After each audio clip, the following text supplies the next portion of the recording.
कीर्तनाला जायचं होतं, एकच एसटी दुपारी नगरमधून. त्या काळात मी चांगला तरुण तागडा होतो. आता घुसलो त्या गाडीमध्ये, गर्दीत, वरही माणसं, खाली माणसं, आतही माणसं, गाडीत माणसं, का माणसात गाडी काय पत्ताच नाही, हे गर्दीच गर्दी. आणि त्यात बिचारी एक बाई आली बाबा, ती आता अशी कडक लक्ष्मी होती, अशा शिव्या द्यायची तुम्हाला सांगतो, राम राम राम राम, लई गिरसा. इतकं पाठांतर झालेलं नाही, पुढं क्लास लावला होता ती ना, आणि पुढं पाठांतर केलं होतं. अशा शिव्या. बरं ती व्यक्ती नव्हती, लेकरवाळी. पाठशी एक बांधलं होतं, खांद्यावर एक होतं, बागलात एक होतं, बोटाला एक धरलं होतं, पुढं एक चाललं होतं, माग एक चाललं होतं. लोक म्हणले, मावशी एवढे मुलं, हे मूर्त्या गार दिसता आणलेत म्हणे. हो हो, तिचेच होते का कोणाची उसने आणली होती, पण तिच्याकडे होते एवढे. आधी घुसलीमध्ये अशा शिव्या द्यायची लोकाला. वर चढली, ते सनक सनानंद घेऊन वर चढली. आता ते लोकांचे बंद केलं, कंडक्टर फायरिंग सुरू केली. ते म्हणला, मावशी आता गर्दी, मी तरी काय करू. तिने ते सगळे ते लेकरं बाळा घेऊन पाय सरकीत माझ्याजवळ आली बाबा. मी मस्त बसलो होता हाईट. आता जवळ आली ती लेकरं, तिचे पाटकुळी एक हातात, एक माझ्या. मला दया आली, म्हणलं लेकरवाळी बाई. आणि मी म्हटलं, मी तटकन उठलो, मी म्हटलं, इथं बसा. भाडे तुला आत्ताच दिसलं का? हो हो, काम नाही धाम नाही. आता मी तिला चांगली जागा दिली, काही घेणं नाही देणं नाही. मी आपल्या बाजूला भरायलो तर कुठं पाहिजे ना दिला का म्हणलं. ते दुसरं माणूस म्हणला, मावशी तिने तुम्हाला चांगली जागा दिली, तुम्ही त्याला शिवाय दिली असेल, जात काय बापाची गाडी का? माग एक आमचा शिष्य बसला, ते म्हणतो, ते जरा कडक होता. ते म्हणलं, बाई तोंड सांभाळ ना, हा ते महाराज येत ना, आणि त्यांना शिवाय आसन महाराज मला का चुलीत घालायचा का? म्हणलं खाली उतर. तुकाराम महाराज म्हणतात, ज्याच्या जीवनात नित्यनेम नाही त्याला कुत्रा म्हणतात, त्याला बैल म्हणतात. आता तुम्ही कोण कोण कुत्रे येत आणि कोण कोण बैल हे, ते आपण काय म्हणायची तयारी नाही बुवा. आपण पुढे लोकांचे रट्टे खा घेणं ना देणं, तुम्ही तुमचं ठरवा. ते महाराज म्हणतात, काही नित्य नेमावी अन्न खाय तोचे श्वान, वाया मनुष्यपण भारवाही वृषभ. काहीतरी नित्य नियम कर, काही कर, तुला जो वाटेल तो कर. आईवडिलाचं दर्शन घ्यायचा नियम कर, मंदिरात जायचा नियम कर, भगवंताच्या दर्शनाचा नियम कर, एक माळ जपायचा नियम कर, देवपूजे काहीतरी. तुकारामांचा काही नियम नाही घातला एवढा नित्यनेम कर म्हणून. काहीतरी ज्यांना जे जे शक्य होईल त्यांनी त्याच्या जीवनात नित्यनेम केलाच पाहिजे. ते नित्यनेम करणं, मग त्याला तुकाराम महाराज म्हणतात नित्याचा परमार्थ, नित्यनेम. मित्राच्या मुलाचं लग्न होतं, याला जायला काही जमलं नाही. आणि मग लग्न झालं, खूप अडचण आली, जवळचं का अडचण आलीच, गेला आला 8 दिवसांनी मित्राच्या मुलाचं लग्न झालं, जायलाच पाहिजे. बायकोला बरोबर घेतलं, पिशवीमध्ये तांदूळ घेतले, 2 वजळी लाल करूनच घेतले. गेला तिथं, मित्रा म्हणला क्षमा करू, म्हणला काय नाही येता आलं, म्हणलं आता काय करू, लईच मोठी अडचण. आता म्हणलं राहू दे, काय अडचण, कुठे आहेत म्हणला मुलगी, हे काय सून कुठे, मुलगानं सून बोलवली. त्यातले एक वजूळ तांदूळ बायकोच्या हातात गेली, एक वजूळ हातात घेतली, त्या मुलीच्या अंघोळ टाकली. तेवढे असं काय करता, लग्नाला नाही येता आलं, मुलीचा तांदूळ. अरे हा काय पांचटपणा आहे हा. त्या 4 तांदळाचं त्याच वेळी महत्व असतं, 4 तांदळाचं त्याच वेळी महत्व असतं. वारीचं त्यावेळी चंद्रभागेच्या काठावर जा, ती वारीच होते. आपले वारकरी कोणी कधी दर्शनाच्या भानगडीत पडत नाहीत. त्यांना भजन पूजन कोठे नका पाहू करा हरिकथा, तिथे औचिता सापडेल असं आहे. ते भजनाचा देव असतो, तो जातो मुद्दा नाही. मुद्दा असा आहे, वारीच्या वेळीच वारी करावी लागते, एकादशीच्या वेळीच एकादशी करावी लागते, शिवरात्रीच्या दिवशी शिवरात्री करावी लागते, आणि ग्रहणाच्या कालामध्येच मंत्र उजळावे लागतात, दानधर्म करावं लागतं. ह्याला काय म्हणतात, परमार्थ नाही का? तो परमार्थच येतो, पण त्याला नैमित्तिक परमार्थ, निमित्ताने प्राप्त होणारा परमार्थ. मानसिक पूजा ही भगवंताला लवकर प्रिय होते, लवकर पोहोचते, कारण तिथं आघावपणा करता येत नाही, कारण मनाने सगळे डोळे झाकले. मानसिक पूजा कशी करायची? तुम्हाला कृष्ण आवडतो, राम आवडतो, पांडुरंग आवडतो, ज्याला जी प्रतिमा आवडते ती प्रतिमा उभी करायची, स्नान घालायचं, दहीदूध घालायचं, स्वच्छ वस्त्रांनी पुसून काढायचं, स्नान झाल्यावरती वस्त्र घालायचे, सगळे दागदागिने घालायचे, हार घालायचे, आरती करायची, भगवंताला भोग द्यायचा, दूध पाजायचं, नैवेद्य दाखवायचा आणि पानाचा विडा द्यायचा, दर्शन घ्यायचं, भगवान आपला आशीर्वाद देतात. ही सगळी मनानी संकल्पना उभं करणं याला म्हणतात मानसिक पूजा. कान ठळ्या बसत भाले मास हो जयापासून ते काय होतंय म्हणत असताना मग चौपट आवाज वाढतो, ते स्पीकरवाले ते अजून वाढते. हे चौपट लोकांचे कान फाटले तर चालते, पण तुमची हौस होऊ द्या. यातला सात्विक रसही जातो, भक्तिरसही जातो, शांतिरसही जातो.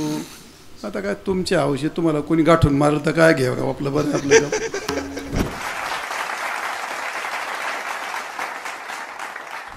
काळ सारावा चिंतने एकांतवासे गंगा स्नाने, देवाच्या पूजने प्रदक्षिणा तुळशीच्या, युक्त आहार विहार नेम इंद्रियासी सार, नसावी बासर निद्रा बहुभाषण, परमार्थ महाधन जोडी देवाचे चरण, व्हावया जतन हे उपाय लाभाचे, देह समर्पिजे देवा भार तो काहीच न घ्यावा, होईल आघवा तुका म्हणे आनंद, युक्त आहार विहार नेम इंद्रियासी सार, नसावी वासर निद्रा बहुभाषण. सेवेकरता घेतलेला अभंग संत श्रेष्ठ वैराग्यमूर्ती जगद्वंद्य जगद्गुरु श्री संत तुकाराम महाराज यांचा हा 4 चरणाचा वारकरी जीवनामध्ये परमार्थ कसा करावं, परमार्थ 2 प्रकारे केल्या जातो. त्यापैकी नित्याच्या परमार्थामध्ये काय असावं, परमार्थ कसा करावं असं परमार्थाचं मार्गदर्शन करणारा महाराज म्हणतात, आयुष्यात जेवढा वेळ काळ मिळाला तेवढ्या कालामध्ये भगवत चिंतन करावं, काळ सारावा, जो क्षण येईल तो क्षण चिंतनामध्ये सारावं, भगवंताचं चिंतन करावं, अनेक प्रकारचं त्याचं चिंतन करून काळ सारावं. एकांतवासी. दुसरी गोष्ट आहे, माणसाला जास्तीत जास्त एकांतात जीवन जगण्याचा प्रसंग येतो.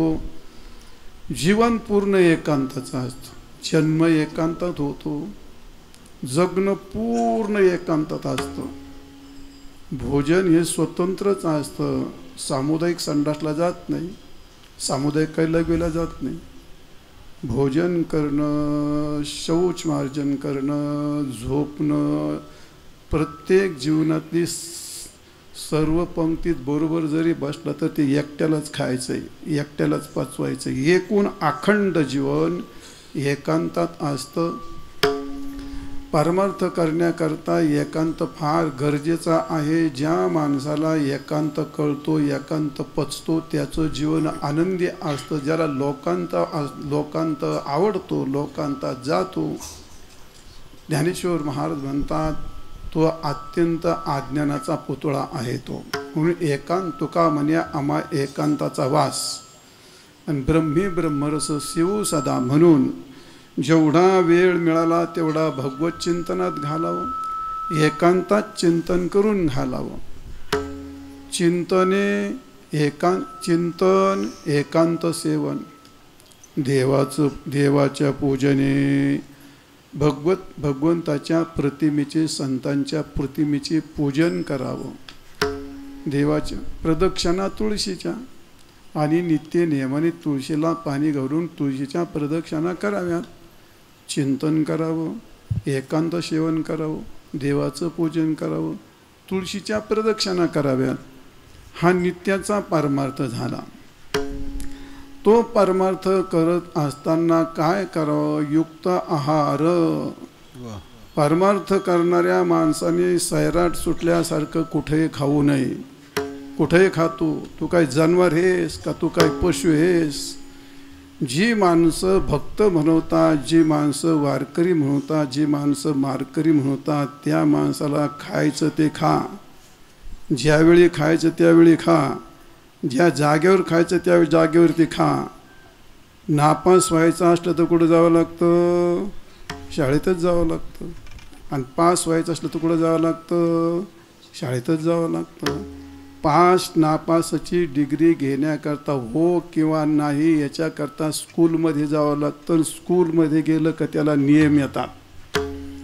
परमार्थ करायला माणसाला लय ऊत येतो, पण नियम पाळायच्या जीवनामध्ये, अरे तुम्ही शाळेत गेली माणसा, तुम्ही माळकरी आहात, तुम्ही पारमार्थिक माणसं आहेत, जर तुम्ही भक्त म्हणून घेता तर सैराटासारखं कुठे खाऊन चालत नाही. युक्त आहार, जे खायचं ते, जिथे खायचं ते तेथे, आणि ज्यावेळी खायचं त्यावेळी, त्याला युक्त आहार विहारस्य युक्त चेष्टस्य कर्मसु युक्त स्वप्नोबोधस्य. युक्त आहार आणि युक्त विहार. पाय झाले पैसा असला म्हणजे कुणीकडे फिरायला जातो का? गाई वळणारी माणसं, म्हशी वळणारी माणसं, गल्लीत फिरणारी माणसं, त्याला काही नियम नसतो. माळकराला नियम असतो. तुमच्याकडे पैसा असला तर तीर्थयात्रेला जा, जिथं पुण्य प्राप्त होईल अशा ठिकाणी विहार करायचा तो नियमाने, आहार करायचा तो नियमाने. युक्त आहार विहार नेम इंद्रियाशी. इंद्रियाला नियम लावून घ्यावा लागतो परमार्थ करत असताना. मनाला वाटेल ते पाहू नका, मनाला वाटेल ते ऐकू नका, मनाला वाटेल तिकडं काही काय म्हणतो इंद्रियांना सेवन करायला देऊ नका. नियम इंद्रियाशी सार, जी गोष्ट गरजेची सारभूत तत्वाचं सेवन करा तुकाराम महाराज म्हणतात. आणि मग हे परमार्थाचे हे काय सांगितलं, भगवत प्राप्तीचे हे वरच्या चरणातली साधनं सांगितली, आणि त्या साधनाचीही साधनं सांगितलीत. योग्य आहार, योग्य विहार, नियम इंद्रियांना नेम असावं, बहु निद्रा नसावी आणि बहु भाषण नसावं. घरचं तोंड आहे म्हणून कुठे बडबड करशील तर तुम्ही कुत्र्याला हाड म्हटले तरी तुमच्या तोंडातली तपश्चर्या जाते, पुण्य खर्च होतं. अनंत वाचाळ बरळती बरळण त्या कशी, विनाकारण नसलेली बडबड केली तर तुमच्या मुखातलं तुमचं पुण्य नष्ट होतं, तपश्चर्या नष्ट होती. म्हणून फार बोलू नये, परमार्थाचं बोलावं, चिंतनाचं बोलावं. आणि फार निद्रा झोपू नये. आय वेळ म्हणजे झोपला असं नाही, वृथा आयुष्यपणम भवेत. आणि म्हणून मोजून खा, मोजून फिरा, गरजेचं फिरा. इंद्रियांच्या जीवनाला अडचण येणार नाही एवढेच भोग द्या. गरजेपुरती निद्रा घ्या आणि गरजेपुरतं बोला. थोडक्यात कामाचं बोला, कामाचं इंद्रियाला द्या आणि कामाचा आहार घ्या, कामाचा विहार करा. हे झाले सगळे परमार्थाच्या साधनेचे साधनं. आणि असं जर केलं तर तुकाराम महाराज म्हणतात मग त्याला परमार्थ महाधन. त्याला परमार्थ सगळ्यात महाधन याचा अर्थ परमार्थ. परमस्य असो अर्था परमार्थ. परमात्मा हा हे धन आहे, ज्ञान धन आहे, ज्ञान धन आहे, नाम धन आहे आणि परमात्मा हा धन आहे. हे सगळे धन याचा अर्थ अविनाशी धन आहे, ज्याचा कधी नाश होत नाही. आणि असं धन प्राप्त करण्याकरता तुकाराम महाराज म्हणतात हे उपाय सांगितले. कोणते? एकांत चिंतन नाही, भगवंताचं चिंतन, एकांत सेवन, देवाचं पूजन, तुळशीच्या प्रदक्षिणा. हे सगळ्या साधनांनी परमहाधन असणारा परमार्थ तुम्हाला प्राप्त होईल. आणि जोडी देवाचे चरण हेच सगळ्यात मोठं धन आहे. भगवत चरण प्राप्त होणं, छिद्राचा आश्रम उंदीर कुळवाडीन धननाम जोडी देवाचे, ते भगवंताचं नाम हे धन आहे. आणि असं भगवंताचं नाम भगवान जोडणं यालाच म्हणतात परमार्थ महाधन. हे करत असताना तुकाराम महाराज म्हणतात सगळ्यात महत्त्वाची गोष्ट आहे काय? देह समर्पिजे देवा. जी जी गोष्ट करायची ती समर्पित भावाने करावी. परमार्थ करत असताना आपल्याला समर्पित भाव आपला हरपून जातो. देखावा दाखवायचा असतो. कोणापुढे तरी आपण काय करतो हे लोकांनी आपल्याकडे पाहावं म्हणून नाना प्रकारच्या क्लुप्त्या उभा करतो. लोकांनी रोखून माझ्याकडं पाहावं, माझी चाल ऐकावी, माझं वाजलेलं ऐकावं, माझ्या कीर्तनाला टाळ्या दिल्या पाहिजे, मी तुळशीला पाणी घालते तर माझ्याकडं कोणतरी पाहिलं पाहिजे. याला समर्पित नाही म्हणत. याला थोतंडी म्हणतात.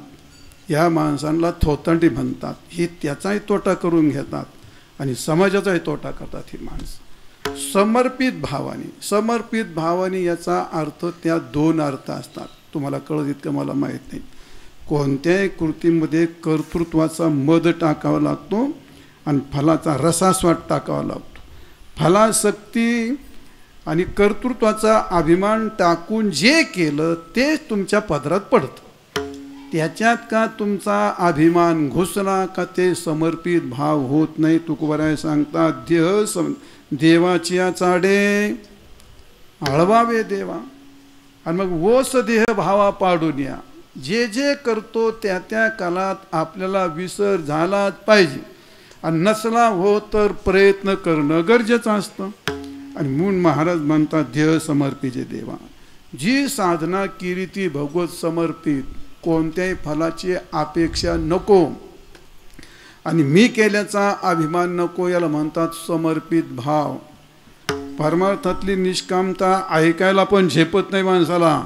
इतकी एक तुमची इच्छा झाली भगवंतानी माझ्याकडे नुसतं पाहावं तरी संपला तुमचा परमार्थ. शंकराचार्यांनी भाषात असं म्हटलंय. काय इच्छा होती आपल्याला त्यांनी माझ्याकडे पाहावं. त्याला सगळं जग चालवायचं कळून त्याला हे कळत नाही. आपण ते यादी घेऊन त्याच्या पुढे बसतो. बायको दे, पोरग दे, काय दे म्हणेल याचा भरोसाच नाही. याने का त्याला गडी ठेवलंय का, याची एवढी पात्रता ह्यो खरंच म्हणल्यावर ते ऐकतो, त्याच्या कानापर्यंत पोचतं. असं काही होत नाही. त्याला सर्व समजतं आणि म्हणून त्याला समर्पित भावाने तुकाराम महाराज म्हणतात, देह समर्पिजे देवा. भार तो कर्तृत्वाचा आणि फलास्वादाचा भार तो काहीच न घ्यावा. आणि मग मात्र तुका म्हणे आघवा होईल तुका म्हणे आघवा होईल आघवा, तुका म्हणे आनंद. तुका होईल आघवा, होईल आघवा, तुका म्हणे आनंद. आघवा आनंद होईल असा अभंगाचा शब्दशः अर्थ सांगितला. तुकोबऱ्या काळ सारावा चिंतने एकांतवाशी गंगा स्नाने. देवाच्या पूजने प्रदक्षिणा तुळशीच्या. परमार्थ दोन रूपाने केला जातो. एक नैमित्तिक परमार्थ असतो आणि एक नित्य परमार्थ असतो. नित्य परमार्थ हा नित्याने करणारा असतो आणि नैमित्तिक परमार्थ हा निमित्ताने येणारा करावा लागतो. तो निमित्ताने येतो म्हणजे एकादशी करायची. एकादशी कधी करता तुम्ही? एकादशी कधी करता? आमुषा दिवशी करता का एकादशी दिवशीच करता? मस्त टवटवीतून गुलाबाच्या फुलासारखं पाहून ऐकावं कीर्तन. असं मोरीतून उपसल्यासारखं काय रे, मस्त प्रफुल्लित बसावं टवटवीत चेहऱ्याने. वक्ता बोलला पाहिजे ना आपल्या चेहऱ्याकडे पाहून.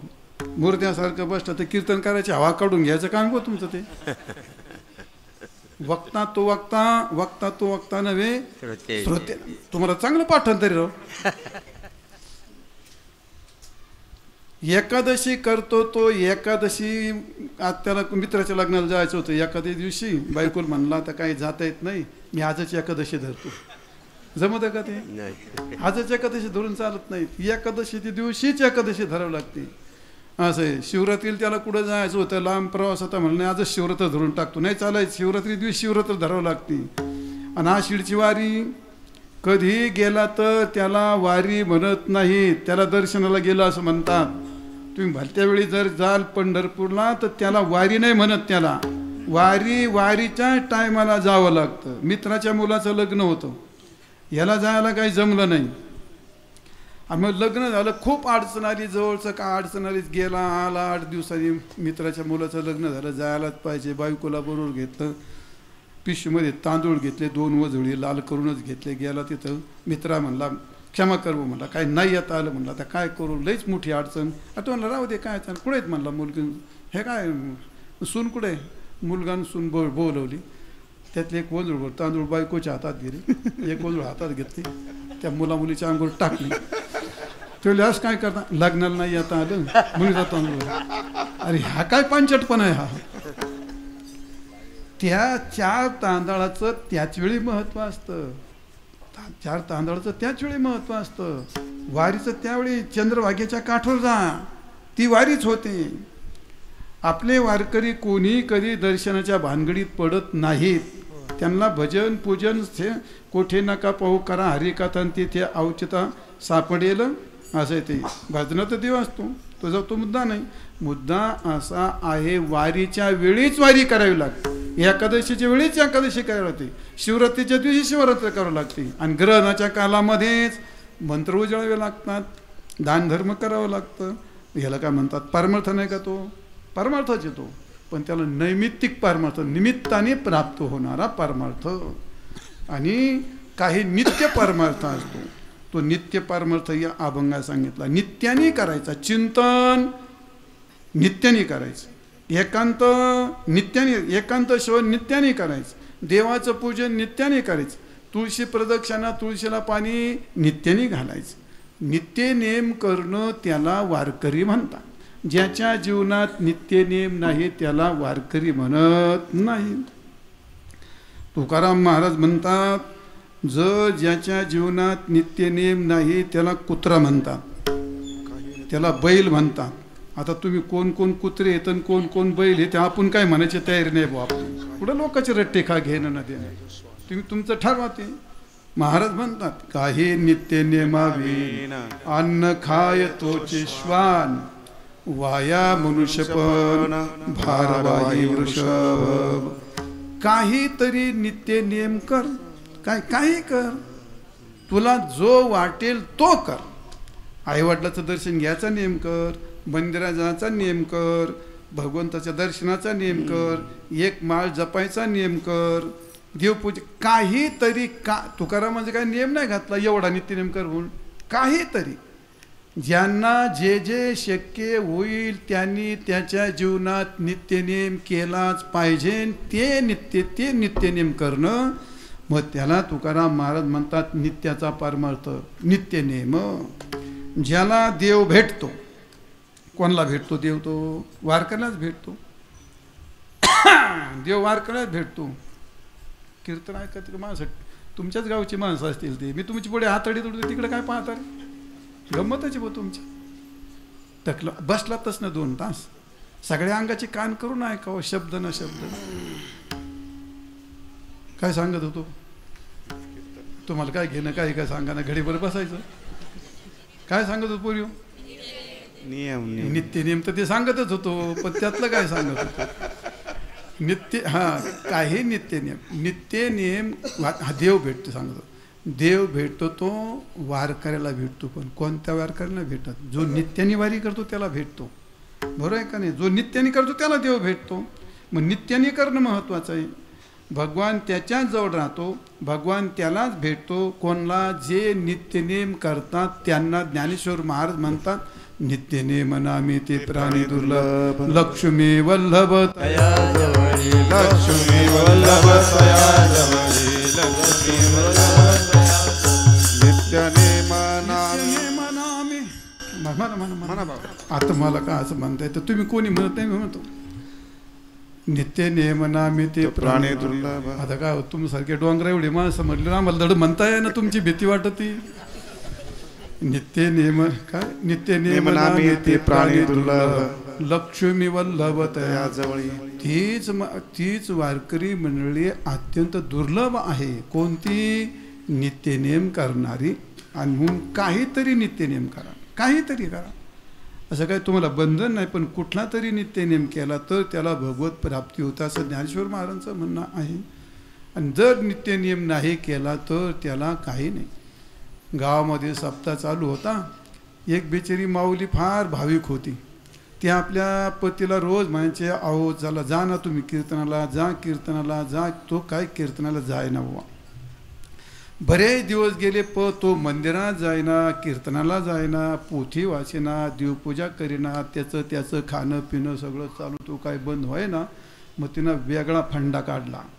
असं आहे, माणूस बदलतो तो दोन गोष्टीने. एक तर त्या मित्राकडून बदलतो, आणि दुसरा त्या बाईकून बदलतो. आणि बाईत एवढी ताकद असते, तिनं जर ठरवलं तर नवरा बदलू शकते. माझे अनुभव आहेत, बदलू शकते ती. हो, म्हणजे माझा अनुभव जर मी नवरा केला असं नाही भाले माणसं. माझा अनुभव आहे. मला 4 भाषा आहेत आणि त्या बिगर माळकऱ्याला दिल्या होत्या. त्यांनी सगळी खानदान माळकरी करून टाकली. ठोकाच नाही सोडायचा. बाई काय करू शकते. बाई काही पण करू शकते.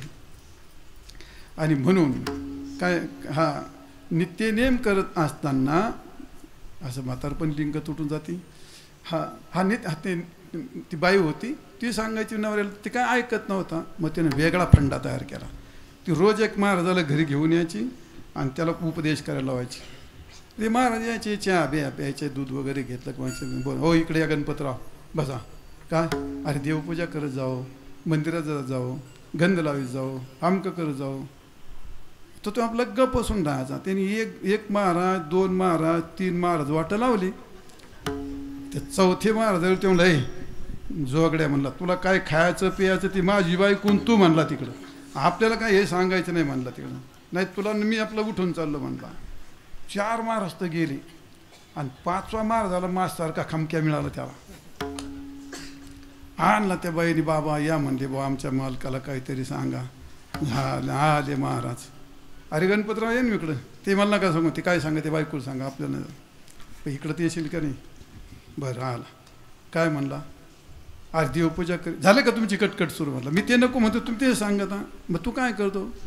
ते म्हणला मी दारू पितो, गांजा उडीतो. ते महाराज म्हणले तू दारू पितो ना, किती पितो. 1 बाटली 2 बाटल्या पी म्हणले. हां आला, याला महाराज म्हणतात बघ.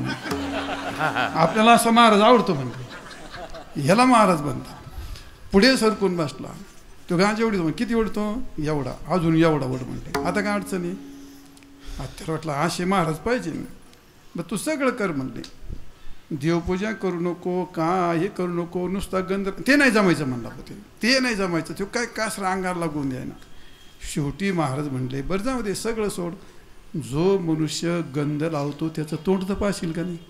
नुसतं त्याचं तोंड पाहायचं, काय नाही करायचं. तरी बराच वेळ विचार केला. दारातच कुंभाराचा माणूस होता, सपाटून गंध लावणारा. अरे जमाईसारखं काय न म्हणला, हे कबूल व्हायला काय.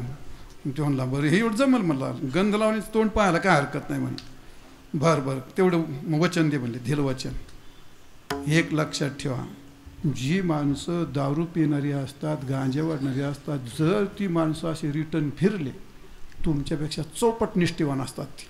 ते कधीच परमार्थातून च्युत होत नाही. कारण ते पश्चाताप काय तावून सुरकून आपटून आलेली असतात ती माणसं. ते खूप परमार्थात निष्ठेने शेवटपर्यंत निष्ठेने टिकतात ती माणसं. वचन दिलं, ठीक आहे म्हटलं. झालं. मग तर रोज उठल्यावरती ते कुंभार बाबा ते घरातून निघायचे. आपलं कुदळ खोरं घ्यायचं, गाढव घ्यायचं, चालले मातेला. यांनी फक्त डोकून पाहायचं. हां राम कुमार नाना ते म्हणतात राम. तोंड पाहिलं बायको माणसाचं जिचा. झालं. प्यायचं सुरू त्याचं. झालं. 8-10 दिवस झाले. एक दिवस याला उठायला उशीर झाला आणि ते कुंभार नाना बिचारा गेला निघून. आणि यांनी उठून बसला दारात टकलवून. आता नाना बाहेर येईल, मग नाना बाहेर येईल. नाना तर गेला आधी निघून. आता काय मोठी पंचायत झाली. आता काय करावं. शेवटी रावाला गेला. म्हणलं नानी, अहो नाना कुठे गेले म्हणे. ते म्हणे गेली माती आणेल रोजच्यासारखे. इतक्या लवकर आम्हाला का रोजच्या टायमालाच गेले. ते म्हणलं मला जरा उशीर झाला म्हणे, जरा चुकलंच म्हणले. आता ते बायको म्हणलं होते नाना. ते म्हणजे चालायचं नाही म्हणते. बाबाला वचन दिलंय तुम्ही. ते पहिलं तोंड पाहिल्याशिवाय पाणी पण नाही द्यायचे. तर त्याचा नाविलाज झाला. गेला कुंभार नानाकडे. तर उघडान बोट खान चालला पळत. ते कुंभार नाना त्या खड्ड्यात माती खांदित होत. आता गेला. दैवयोगाने त्या दिवशी त्याला मोठा धानाचा अंडा सापडला होता. त्याने ती उकरून आपलं बिचार त्या गठोड्यात बांधायच्या भानगडीत पडत होता. हा गेला वरून त्या खड्ड्यावरून तिची सावली खाली पडली. त्यांनी पाहिलं. आता यांनी वर पाहिलं, सावली पडली अंगोर वर पाहिलं. त्याला वाटतं पाहिलं, तोंड पळाला. ते म्हणतो यार थांब. ते नाही पाहिलं. ते म्हणतो अरे थांब तुला अर्ध घे. नको म्हणलं पाहिलं. ते म्हणतो थांब तू पाहिलं. अरे पाहिलं पण नेमकं काय पाहिलं. ते म्हणतो पाहिलं. म्हणतो थांब. तो पुढे पळतो ना हा मागे पळतो. पळत गेला. शेवटी त्याच्या घरात गेला. काय गाड होय रे म्हटलं. मी थांब म्हणतोय. तो काय नाही म्हणलं मी पाहिलं. पण काय पाहिलं म्हणला. अहो म्हणला मी रोज गंध लावण्याचं तोंड पाहत असतो म्हणले, तुम्ही तुमचं तोंड पाहिलं असं का म्हणले? मला वाटतं दुसरं काय नाही. त्याला वाटलं की काहीतरी भानगड आहे गटाव, इतक्या लांब पळत आलं. त्याला मी पाहिलंय म्हणलं, पण काय तुम्हाला सांगू म्हणलं आता. ते म्हणलं गबस तुला अर्ध देतो पण कोणाशी बोलू नको. याला वाटलं काहीतरी गोड बांगला आहे. ते म्हणलं अर्ध्यात नाही भागायचं हो म्हणला. बरं चल म्हणलं तुला काय नाही येते की. हाताला धरून वडीत आणला, अर्ध्या मोहरा काढल्या सोने त्याच्या उपरण्यात बांधल्या. मेहरबानी करून कोणाला सांगू नको. आता फुकटचं एवढं डबुलं मिळालं महाराज, घेतलं आणि घ्यायला आणि बायको पुढे ठेवलं. काय आनंदात नाही आनंदाशी जोडा आणि सांगता गोटे लागत ते वडा. एवढा आनंदित झाला. आणि मग बायकोला सांगितलं बघ ना हे धन. ती बायको म्हणली आगावपणा करू, हे तुम्हाला नाही मिळालं. हे कशाला मिळालं? गंध लावण्याचा नुसता नित्यनेम केला तर त्याला जर तुम्हाला गंध लावण्याचं तोंड पाहून जर एवढं धन मिळतं तर पांडुरंगा करता काय नित्यनेम केला तर परमात्मा नाही का मिळेल? लक्ष्मी वल्लभ तया जवळ, लक्ष्मी वल्लभ तया जवळ, लक्ष्मी वल्लभ तया जवळ. म्हणा मी ते प्राणी दुर्लभ नित्यने मनावे ते प्राणी दुर्लभ. लक्ष्मी वल्लभ तया जवळी, लक्ष्मी वल्लभ तया जवळी. नित्यने मनावे ते प्राणी दुर्लभ, नित्यने मनावे प्राणी दुर्लभ. लक्ष्मी वल्लभ तया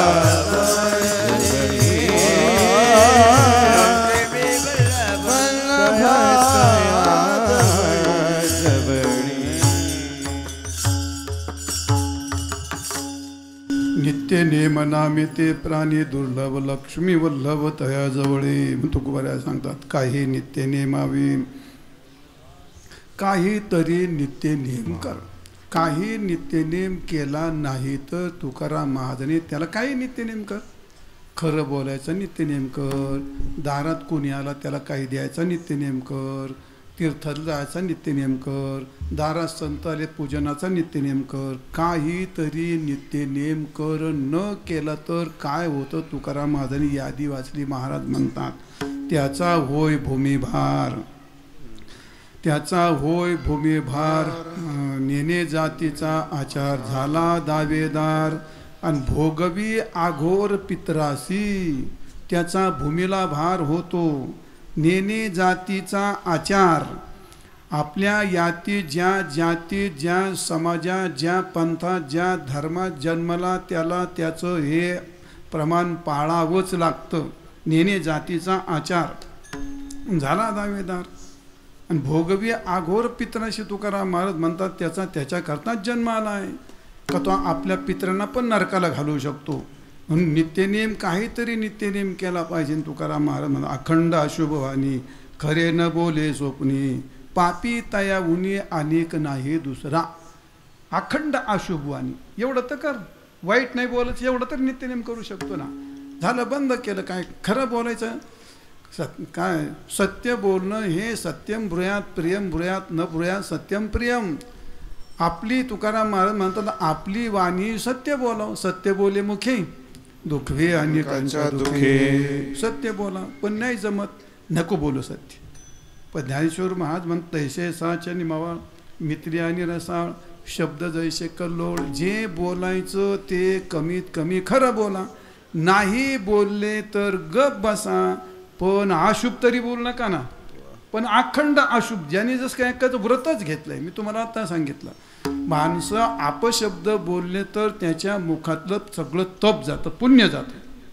आणि म्हणून अखंड अशुभ वाणी खरे न बोले स्वप्नी. मग अशुभ बोलणं हा काय नित्यनेम? शुभ बोलणं सत्य बोलणं हा नित्यनेम होऊ शकतो. पण अखंड अशुभ वाणी खरे न बोले स्वप्नी.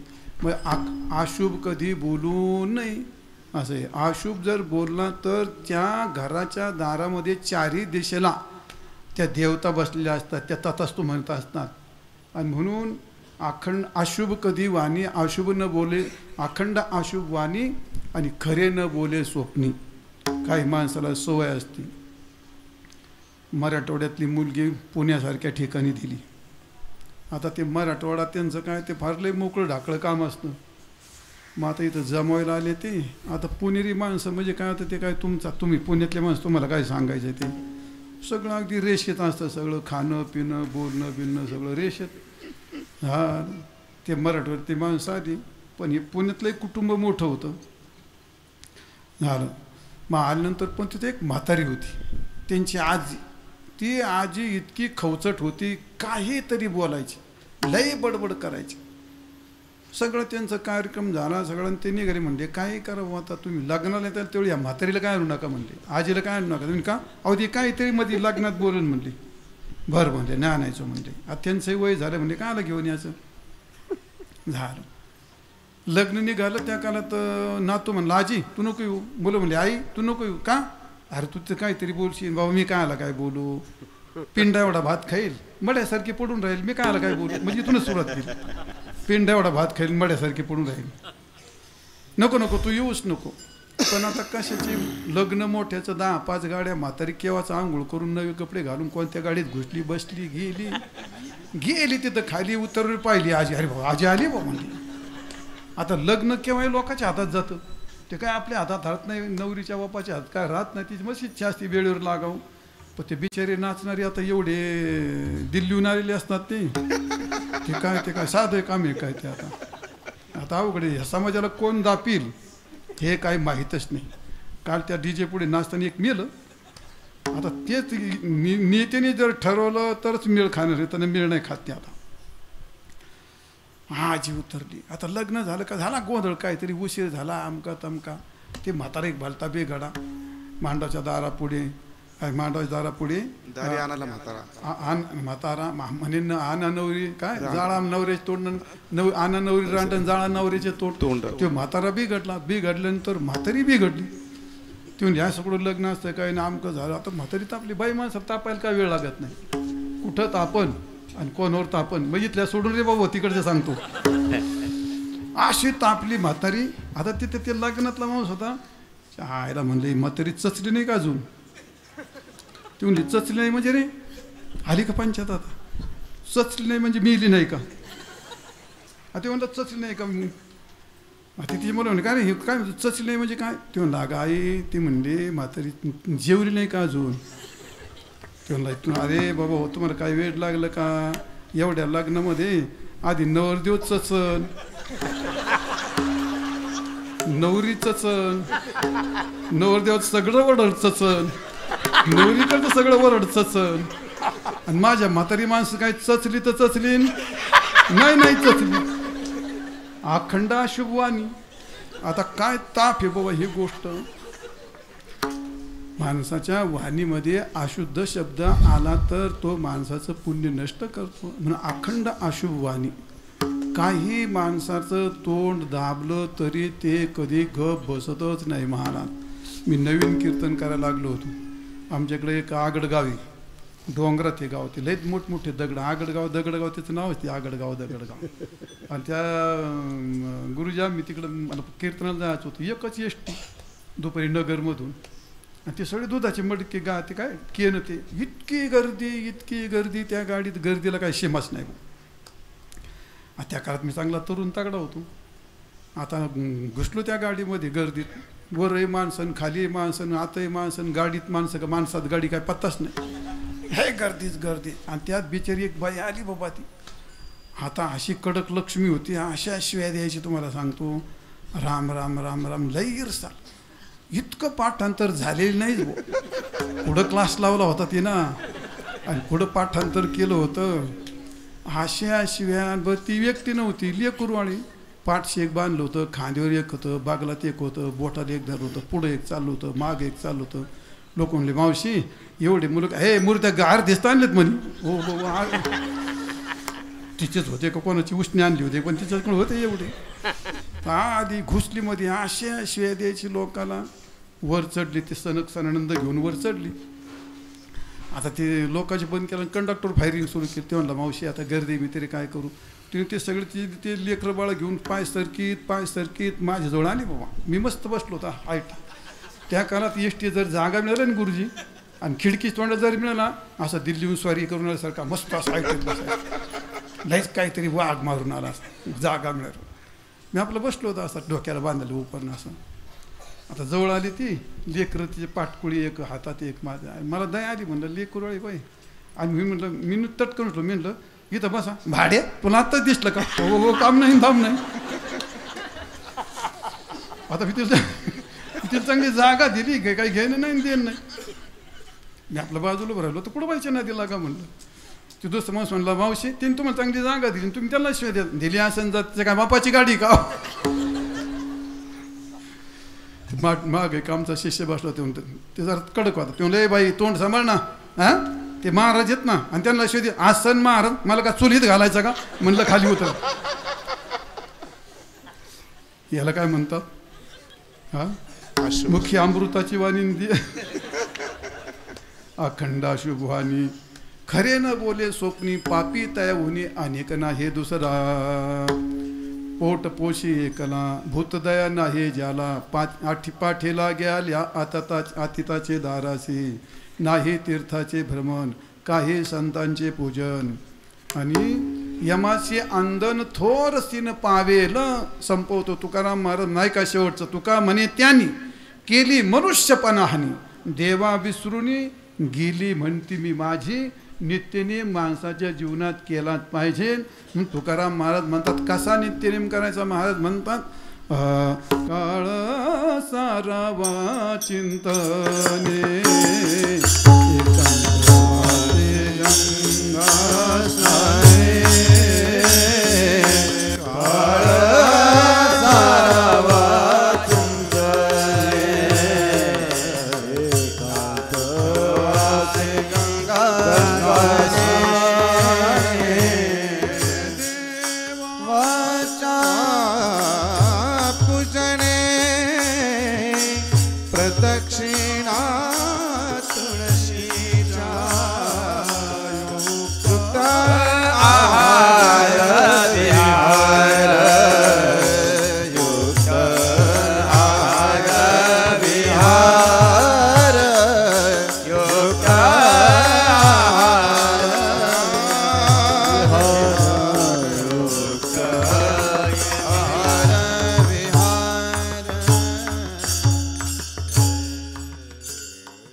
सारावा चिंतने वर पहा.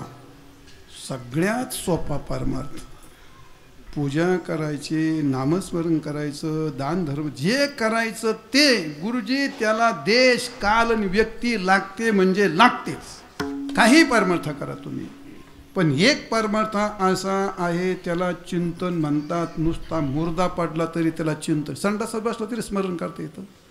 त्याला काय नियमविधी थोडीच काय नाही विधी. त्याला चिंतन तोंड पण उघडायची गरज नाही डोळे उघडायची गरज नाही. सगळ्या चिंतनाचा परमार्थ अत्यंत सोपा. भगवंताच्या रूपाचं भगवंताच्या नामाचं चित्त ते चिंतन इंद्रियाची धाव आणि जे जे वाढे हाव कल्पनेची चित्ताच्या संबंधी चिंतन असतं. तुका म्हणे चित्त करा रे निर्मळ आणि मग चिंतना करता चित्त आहे. चिंतनाशी नलगे वेळ आणि सर्व काळ करावे. चिंतनाला कोणताही वेळ लागत नाही त्याला चिंतन म्हणतात. भगवंताच्या रूपाचं चिंतन करणं याचा अर्थ ध्यान करणं होतो. ध्यानात 3 प्रकार आहेत तिने सांगत तुम्हाला. ध्यान कसं करायचं असतं? वर पहा माझ्याकडे पहा. पांडुरंगाचं ध्यान करायचं त्या कालामध्ये भागवतामध्ये असं वर्णन केलं आहे. भगवंताच्या नखाचं वर्णन चिंतन करायचं.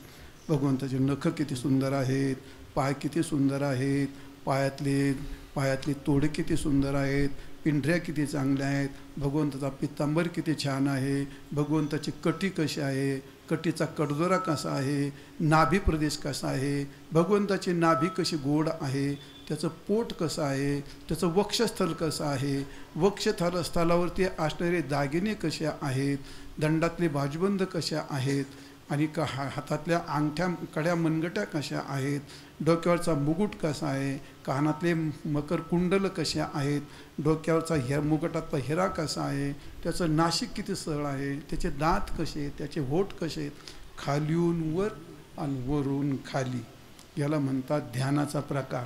याला ध्येयानुसार ध्यान म्हणतात. हे चिंतन आहे.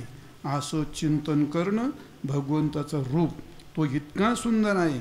चिंतन करत असताना कोणालाही आकर्षण ओढून घेतो तो असं आहे, कारण त्याचं रूपच फार सुंदर आहे.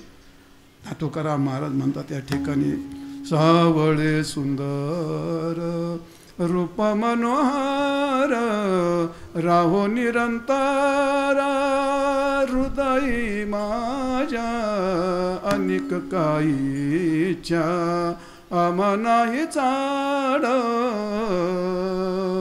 ज्ञानेश्वर महाराज म्हणतात, सावळे परब्रह्म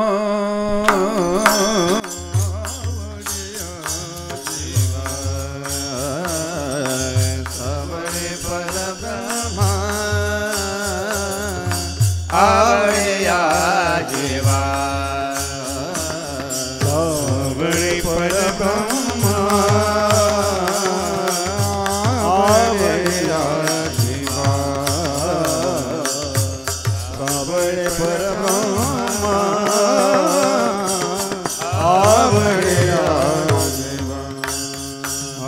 मने मन राणीवा, मने मन राणीवा, मने मन राणीवा घर गेले काय करू जाये, सावळे गोविंद काय करू जाये, सावळे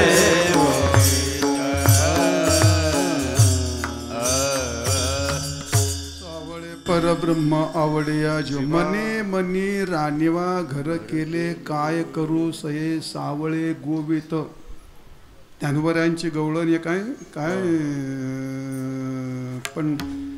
पंढरपुरीचा निळा लावण्याचा पुतळा.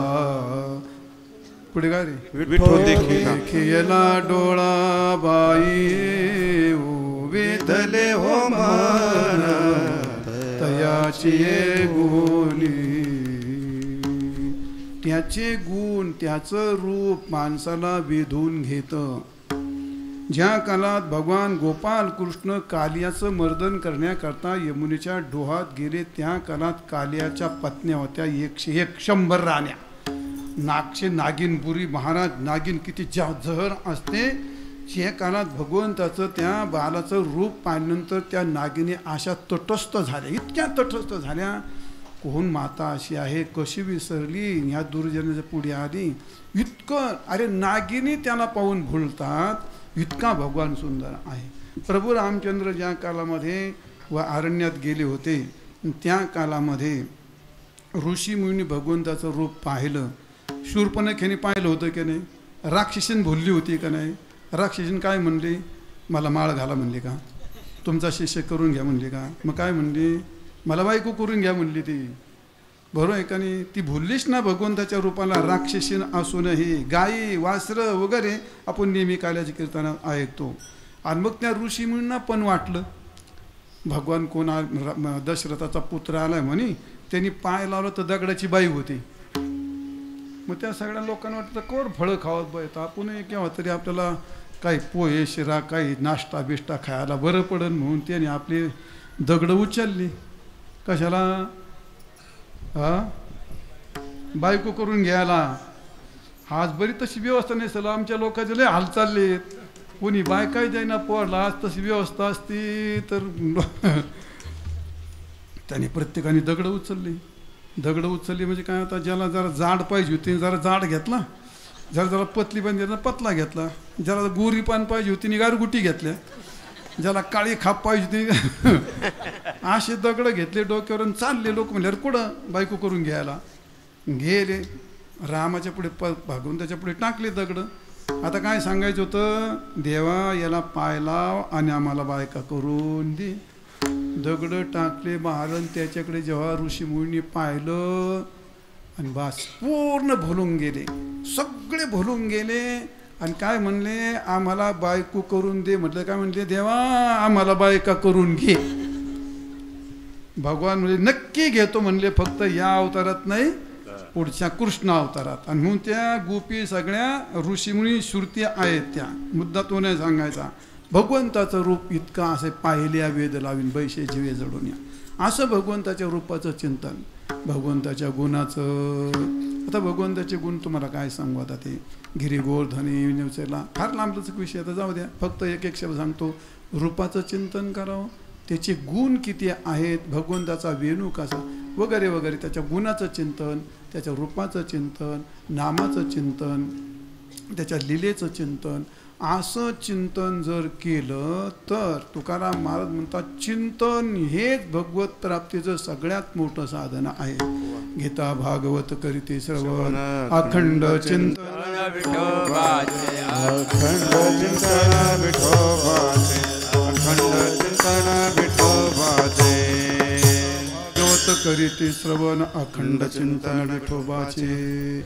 आणि म्हणून चिंतन फार महत्त्वाचं. आता चिंतनाचा फार मोठा लांबलचक विषय, पण एवढं सांगता येत नाही, आपले जाऊ द्या. आणि म्हणून अखंड चिंतन विठोबाचे. तुकाराम महाराज म्हणतात इथं काय, हित ते करावे देवाचे चिंतन आणि करुण्या मन एक संपवतो. म्हणून जेवढं आयुष्य मिळालं त्यातलं प्रपंच करून जेवढं शिल्लक राहील, जेवढं जमेल तेवढ्या वेळामध्ये भगवंताचं चिंतन करावं. एकांतवास, एकांतवास, एकांतवास. चिंतन एकांतवासात होतं, परमार्थ एकांतात होतो. आणि म्हणून एकांतात राहायची प्रॅक्टिस करा. एकांतात राहायचं माणसाला, एकट्याला जायचं आहे ना, एकांतात राहायचा अभ्यास करा. 1 मिनटं, 2 मिनटं, 5 मिनटं. ज्या माणसाला एकांत पचतो त्याला परमार्थ करता येतो. ज्याला एकांत पचत नाही ते काय फार विष प्यायची गोष्ट आहे का ती. पण लय माणसं उल्लू, नसलं कोणाला तरी कोणाला बोलून घेणं, उच्चाला हॅलो मेलो काय करतो, मातीत गेला, तुला करायचं काय. माणसाला लोकाचं लय पटलं सगळं. तू मित्र म्हणला, गोविंदराव ये ना, नको नको नको, अरे तुझी बहीण रागवून मारले काय हे न, जावाच लागते राव, लय अडचणी. अरे ये म्हणलं, नाही नको नको जाऊ दे, तू का तू का ये ते तुला माहिती आहे का, म्हटलं गणपतरावची पोरगी पळून गेली, लगे आला पटकन, लगे जवळ काय कोणाची रे काय झालं. अरे लोकाचं ऐकायचं काय तुम्हाला, लोकांचं ऐकण्यात एवढा रस आपल्याला, पण सगळं टाकून एकांतात चिंतन करणं ही अत्यंत गरजेची गोष्ट असते. म्हणून जसा नामाचा अभ्यास करावा लागतो, वेदाचा अभ्यास करावा लागतो, ग्रंथाचा अभ्यास करावा लागतो, तसं एकांत पचवायचा अभ्यास करावा लागतो. एकांतात बसा, 2 मिनटं बसा, 3 मिनटं बसा, डोळे झाकून घ्या. केव्हा तरी नसलं तर झोपायच्या वेळी अंथरुण टाकून तरी माणसाला डोळ्यात झाकून चिंतन करता येतं. मग त्याला कळतं आपली लायकी काय, आपण किती पाण्यात उभे आहेत, आपण किती शहाण आहेत का मूर्ख आहेत. डोळे झाकून पहा, बसा मांडी घालून, म्हणजे कळून तुमच्या डोक्यात काय गोंधळ उभा राहतो. एकांत सगळं तुम्हाला मग सांगितलं, सगळं जीवन एकांत आहे. म्हणून परमार्थ तुकारामांचा एकांत भंडाऱ्या डोंगर होते, त्यांचा परमार्थ झाला ना. अवघड काय, आमचं सगळं आयुष्य 4 भिंतीच्या आत चाललंय. एकांताची अडचण काय तुम्हाला.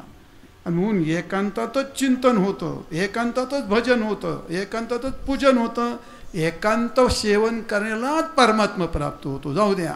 आणि म्हणून तुकाराम महाराज म्हणतात, एकांताचं सेवन जेवढा वेळ मिळेल, काळ सारावा चिंतने आणि काळ सारावा एकांत सेवने.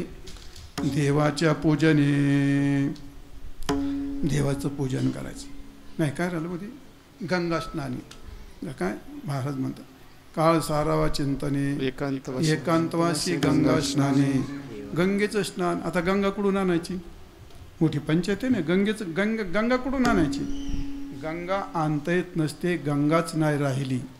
पण घरी स्नान करत असताना माणसाला गंगा निर्माण करता येते, शास्त्र तसं वर्णन करता येते.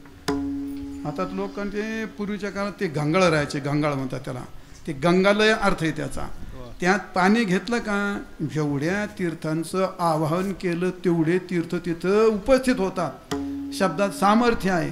मी सांगत नाही, नामदेव महाराज म्हणतात, वाचे म्हणता गंगा गंगा सगळ पापे जाती. बरोबर आहे का नाही? नामस्मरण केलं तर सगळे पाप निवृत्त होतं. गंगा गंगेत्यो ब्रूयात योजनानां शतरपि जन्मशतं कृतं पापं स्मरणेन विनश्यति. असं आहे.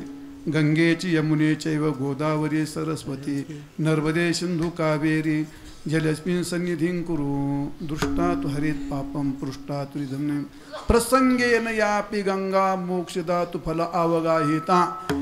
योजनानां शतैरपि 1000 योजने जर गंगेचं स्मरण केलं तर त्या गंगेला तिथे येऊन तुम्हाला ते पुण्य द्यावं लागतं. या भूतलावरती 3.5 कोटी तीर्थ आहेत. 3.5 कोटी तीर्थाचं तुम्हाला तिथं गंगेचं स्मरण केलं तर त्या भांड्यामध्ये तीर्थाचं आवाहन होतं. त्याला गंगा स्नान मानता येतं. त्याला गंगा स्नान मानता येतं. पण आता माणसं तुम्ही करायलाच तयार नाहीत तर त्याला कोण काय करेल? त्याला मुर्द्यासारखं पाणी आंघोळ घेतं. अरे हरिओम तरी म्हण. त्या चंद्रभागेत स्नान करायला जातात माणसं, इंद्रायणी स्नान करायला जातात, कपडे काढून धडा धडा हलगड सरळ गेला का उड्या मारल्या, हरिओम हरिओम हरिओम चालला. परमार्थ श्रद्धेचा आहे, परमार्थ भावनेचा आहे. नामांनी पाप जात येड्या हो, गंगेंनाही पाप जात. गंगा पाणीच आहे, नाम शब्दच आहे. नामातली श्रद्धा काम करते. नामसंकीर्तन साधन पै सोपे जळतील पापे. मग 1000 माळी तुटल्यात का पाप जात नाही? 100 वेळा चंद्रभागेत बुचकळलेत झालं का काही बदल? का बदल होत नाही? याचं एकच कारण, पाणी नाही तुमचे पाप घालीत, नाम नाही तुमचं पाप घालीत. नामातली श्रद्धा, तुमच्या श्रद्धेतली ताकद किती आहे? त्या पाण्यामध्ये गेल्यानंतर, त्या जलात गेल्यानंतर ज्या कलात आपण अत्यंत भावने आपली तुकाराम महाराज म्हणतात, अवघेच तीर्थे घडते चंद्रभागा डोळा देखील पाहता क्षणी. अरे पण श्रद्धा, अवघीचं पापे श्रद्धा अवघीच पापे गेली ती गंतरी. हे काय याच्या पाठीमागे? आणि मग याला म्हणतात श्रद्धा. घरात आता अलीकडे माणसं ते गांगळे गेले, त्या बादल्या आल्यात, त्या बादल्या गेल्यात, ते डबके आलेत, ते डबके गेले, ते डब आलेत. पंक्चर काळ्यासारखी माणसं अशी उलटी पालटी बुचकळते त्याच्यामध्ये. काय काय करतील माणसं? काय माणसं बाबा बाबा बाबा लय अवघड कठीण माणसं. माणसं म्हणजे पशु बनलेत महाराज. अतिशय त्या पशुतला यांच्यातला अंतर कमी केला. जाऊ द्या, तो माझा तो विषय नाही. काय सांगत होतो तुम्हाला, गंगा स्नान हे नियम आहे. गंगेचं स्मरण करा, गंगेचं स्नान करा, हे नित्यनेमातलं आहे. चिंतन, एकांत सेवन आणि गंगेचं स्नान. हर हर गंगे म्हण, गंगा गंगा म्हण, गंगा गंगा म्हण, हर हर गंगे म्हण, हरिओम म्हण, चंद्रभागे. दुसराही काय का? घरी तुम्ही 100 नद्याचे नावं घेतले तर ते तिथं उपस्थित होतात. चंद्रभागेत गेलं कोणाचं नाव नाही घ्यायचं, फक्त चंद्रभाग भीमचंद्रभागाच म्हणायचं. गंगेत गेले, नर्मदेत गेले, फक्त हर नर्मदेच म्हणायचं. तिथं दुसऱ्या तीर्थाचं नाव घेतलं तर ते तीर्थ शाप देतं तुम्हाला. त्या तीर्थांचा अपमान होतो. तुम्हाला घरी सगळ्या तीर्थांचं आवाहन करता येतं, पण ज्या तीर्थात गेला त्या कालात त्या तीर्थाचंच नामस्मरण करावं लागतं. नाहीतर त्या तीर्थाचा अपमान, ते तीर्थ शापित होतं. तीर्थ कोणत्या नद्या तीर्थ होत नसतात. जी उगमापासून समुद्रापर्यंत अखंड जाते त्याच नदीला तीर्थ म्हणतात. उदाहरणार्थ नर्मदेसारखं, हे भीमेसारखं हे तीर्थ उगमापासून तर जी अखंड समुद्रात जाऊन मिळते त्या नदीला तीर्थ म्हणतात. जाऊ द्या, कशा काय सांगितलं तुम्हाला? गंगा काय गंगा स्नाने. मग गंगेचं नित्याने स्नान करता येतं. आणि गंगेचं नित्याने स्नान सामान्य समजू नका. तुम्हाला कुठं तत्वज्ञान सांगत बसावं. तत्वज्ञान सांगायला नित्यनेमाची गोष्ट करायची तेच आपल्याकडून होत नाही. आणि म्हणून नित्याने गंगेचं स्नान. महाराज म्हणतात, अरे गंगा गंगेत यो ब्रूयात योजनानां शतरपि जन्मशतम. 100 जन्मात केली सगळी पाप निवृत्त करण्याचं नुसतं स्मरणात एवढी ताकद आहे. आणि म्हणून महाराज म्हणतात, गंगा स्नाने चिंतन, एकांत सेवन, गंगा स्नान, देवाच्या पूजने. प्रतिमेची पूजा केली पाहिजे. प्रतिमेची, तुकाराम महाराज पूजी प्रतिमेचे देव, तुका म्हणे तेथे भाव. जी माणसं प्रतिमेची पूजन करतात, तुकाराम महाराज म्हणतात त्याचा भाव काय आहे ती गोष्ट कळते. पूजा 3 प्रकारची असते. वरपा खाल्ली पाहून कीर्तन नाही कळत. वरपा माझ्याकडे 3 प्रकारची पूजा असते. एक कायिक पूजा असते, एक शाब्दिक पूजा असते आणि एक मानसिक पूजा असते. नंबर पहिला शास्त्र आणि भागवतामध्ये पहिल्या नंबरला मानसिक पूजा सांगितली, नंबर 2ला शाब्दिक पूजा सांगितली आणि नंबर 3ला कायिक पूजा सांगितली. कायिक पूजा याचा अर्थ कायाने सगळी भगवंताची प्रतिमा धुणं, स्नान वगैरे सगळं जेवढे जेवढे त्याला पंचोपचार षोडोपचार म्हणतात, ही सगळी कायाने पूजा करणं सगळ्याला शक्य आहे का होते? सगळ्याला शक्य नाही. आणि सगळीचा तो ते पांडुरंगाला अंघोळा ठरलं तर ते काय देव राहील का त्याची गोष्ट? सगळ्यांना शक्य होत नाही, तेवढी वेळ नसते.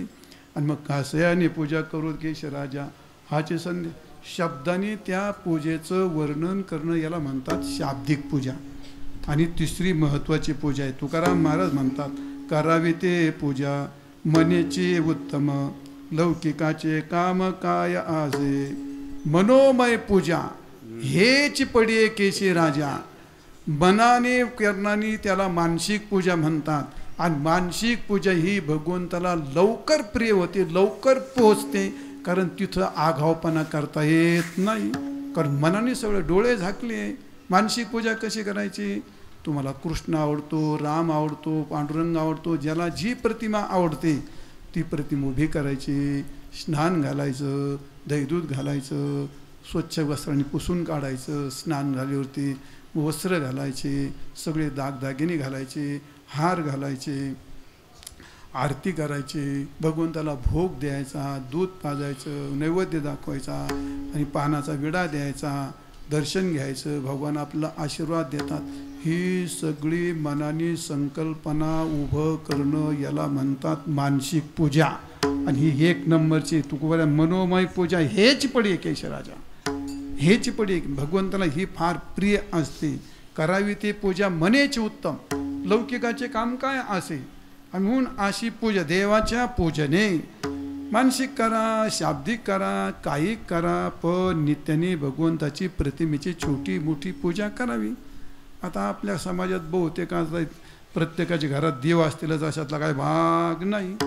आणि जरी देव असले तर एवढी त्यांची दैन राम राम राम राम राम राम. आत्ताच्या काळात पाडव्याला पूजले का पुढच्या दिवाळीपर्यंत बिचारी तसे नाकातोंडात फुफाटत असतात, गेले तसे धूळ खात.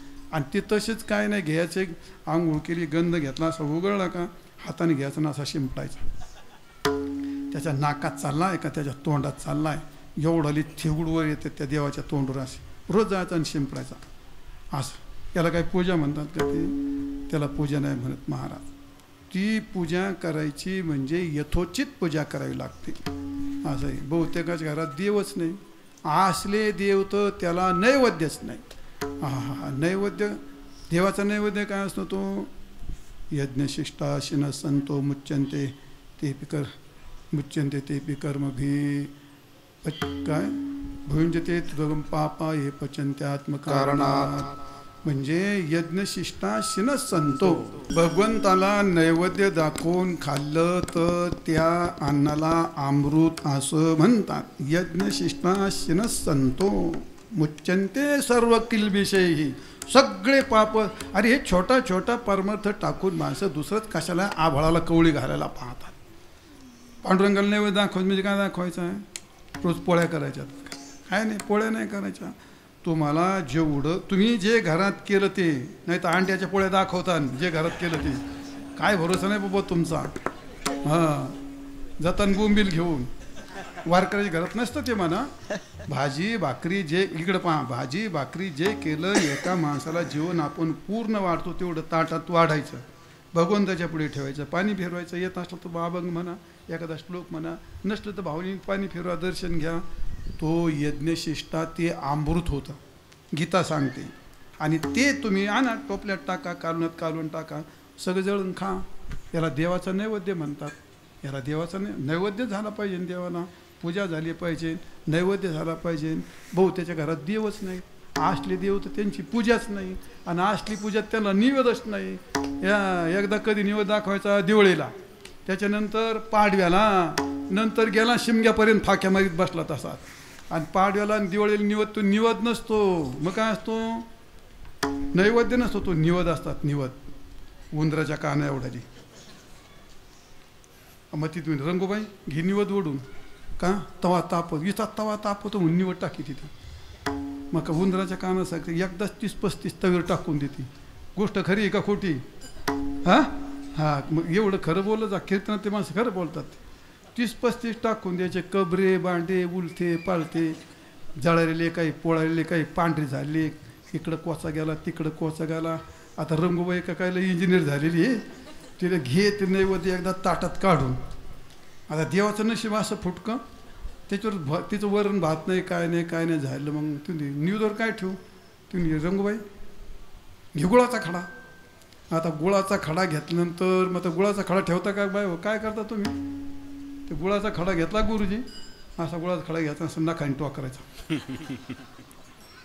याला पुस त्याला पुस त्याला पुस मावशे जरा कमी लाव देवाला हागवण लागली तर कोण दवाखान्यात ॲडमिट करशील जरा कमी लाव काय माणसं झाली ते बरं देव नैवेद्य खात नाही म्हणून तरी बरं आहे जर का देवा नैवेद्य खाल्ला असताना पहिलं देवाला कुलूप लावून मग लोक जेवायला बसले असतात लगेच ग्रामपंचायतमध्ये कुपन रे आमच्या घरात 3 दिवस याच्यावर देवाची नावली विनोद सोडा देवाचं पूजन आणि देवाचं पूजन आणि देवाचा नैवेद्य हा नित्यनियमातला पारमार्थ आहे अशा प्रकारे एक मनुष्य बसला देवपूजेला बायको म्हणली दूध तापत इकडं बघा तो लागा मी देवपूजा करतो इकडं तर पाहायचं म्हणली जा म्हणला झालं त्यांनी कृष्णाची मूर्ती की पूजली पांडुरंगाची पूजली सगळे झाली आता त्याच्या घरात सगळा देव होता सगळा कोंडवाडाचा असला सगळे देव ते बिचे गणपती घेतला हातात तर गणपती चांगला बाळशेदार होता 1/2 किलोचा आणि गणपती हातात घेतला आणि ते देवाचे द्वारी उभाक्षण भरी नेमकं मांजर कुणीकडं गेली चुलीवर आता यांनी नेमकं मांजर पाहिला आणि मांजरीन दूध पाहिलं एकच झालं आता त्या मांजरीन दूध पाहिलं आणि त्यानं जेव्हा दूध पाहिलं तुझं पाहता विठ्ठला देह भाव हरपला मांजरीने एकदा दूध पाहिलं का ती कोणाचीच नसते तिनं दुधात तोंड घातलं हा मग फिर आता उठून जावं तर एवढा नास्तिक नव्हता आणि दूध पिऊ द्यावं तर बायकोचा धाक काय करा आता मग गणपती होता थीर करत गणपती घालून फेकून आगा थीर गणपती फेकून मारला देवाच्या पूजने देवाची पूजा असे सांगितलं तुम्हाला 3 पूजा जाऊ द्या अजून चिंतन एकांत सेवन गंगेचं स्नान देवाचं पूजन प्रदक्षिणा तुळशीच्या नित्याने तुळशीला पाणी घालणं देवत्रयाची प्रदक्षिणा असते बुडाला ब्रह्मदेव आहेत मध्यंतरी भगवान नाही बुडाला ब्रह्मदेव आहेत मध्यंतरी भगवान शंकर आहेत आणि आग्रभागी विष्णू भगवान आहेत देवत्रयाचा वास असतो तुळशीचं फार मोठं महत्त्व आहे आणि म्हणून तुळशीला प्रदक्षिणा दारात तुळस कोणती आपत्ती येत नाही म्हणून अशा तुळशीच्या प्रदक्षिणा तुकाराम महाराज सांगतात काळ सारावा चिंतने एकांतवासी गंगा स्नाने देवाच्या पूजने प्रदक्षिणा तुळशीच्या विठोबा रखुमाई विठोबा रखुमाई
विठोबा जय जय विठोबा हरी हरी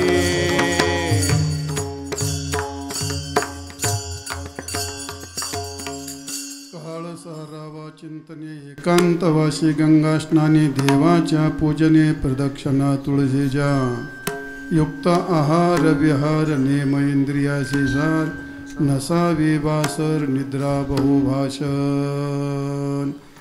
आजच्या या अभंगाचं तात्पर्य असं आहे, नित्याचा परमार्थ कसा करावं अशी परमार्थाच्या नित्य नियमाची यादी अभंगाच्या प्रथम चरणात सांगितलेली आहे. दुसऱ्या चरणामध्ये त्याचे साधनं सांगितले आणि भगवत प्राप्तीकरता या साधनांची गरज आहे. आणि शेवटी गोष्ट देह समर्पी जे देवा, भगवत समर्पित सगळ्या गोष्टी असाव्यात. मग भार काही घेऊ नये याचा अर्थ कर्तृत्व आपल्याकडे घेऊ नये. कर्तृत्व भोक्तृत्व माणसाने टाकलं तर तो परमार्थ भगवंताला समर्पित होतो आणि मग माणसाला आनंद पाहिजे तो आनंद प्राप्त होत असतो. असो अभंगाचा शब्दशार्थ आधी सांगितलेला आहे. अभंगाच्या प्रथम चरणावर थोडंसं चिंतन करण्याचा प्रयत्न केला. यात जे योग्य आहे ते माझ्या श्रीगुरूंचंही माऊली ज्ञानोबा तुकोबऱ्यांचंही आदरणीय आचरणीय त्याचं जरूर आचरण करा. न्यून वाटत असेल भर घाला, अधिक झाले असेल वजा करून टाका आणि मातृहृदय गोड करून घ्यालच अशी अपेक्षा करतो.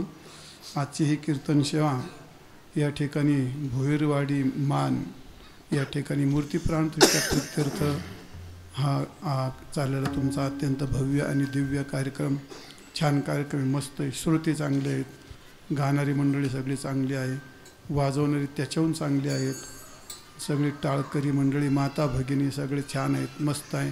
परमार्थ करा, शुद्ध परमार्थ करा, फंदात पडू नका.